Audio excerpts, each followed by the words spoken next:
read you all a good story. A visit from Saint Nick.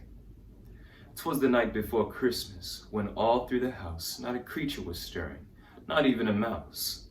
The stockings were hung by the chimney with care, in hopes that Saint Nicholas would be there.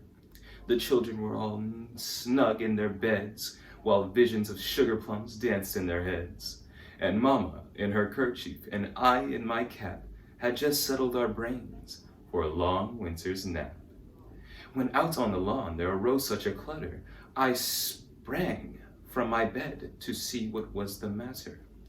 Away to the window I flew like a flash, tore open the shutters and threw up the sash. The moon on the breast of the new-fallen snow gave a lustre of midday to objects below, when what to my wondering eyes did appear but a miniature sleigh and 8 tiny reindeer. With a little old driver, so lively and quick, I knew in a moment he must be Saint Nick. More rapid than eagles, his coursers they came, and he whistled and shouted and called them by name. Now Dasher, now Dancer, now Prancer and Vixen, on Comet, on Cupid, on Donner and Blitzen. To the top of the porch, to the top of the wall, now dash away, dash away, dash away all. As leaves that before the wild hurricane fly, when they meet with an obstacle, mount to the sky. So up to the housetop, the coursers they flew, with the sleigh full of toys and Saint Nicholas too. And then, in a twinkling, I heard on the roof the prancing and pawing of each little hoof. As I drew in my head and was turning around, down the chimney, Saint Nicholas came with a bound.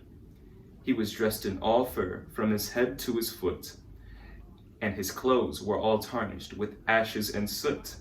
A bundle of toys he had flung on his back, and he had looked like a peddler just opening his pack. His eyes, how they twinkled, his dimples, how merry, his cheeks like roses, his nose like cherry. His droll little mouth was drawn up like a bow, and the beard on his chin was as white as the snow. The stump of a pipe he held tight in his teeth, and the smoke, it encircled his head like a wreath. He had a broad face and a little round belly that shook when he laughed like a bowl full of jelly. He was chubby and plump, a right jolly old elf, and I laughed when I saw him, in spite of myself. A wink of his eye and a twist of his head soon gave me to know I had nothing to dread.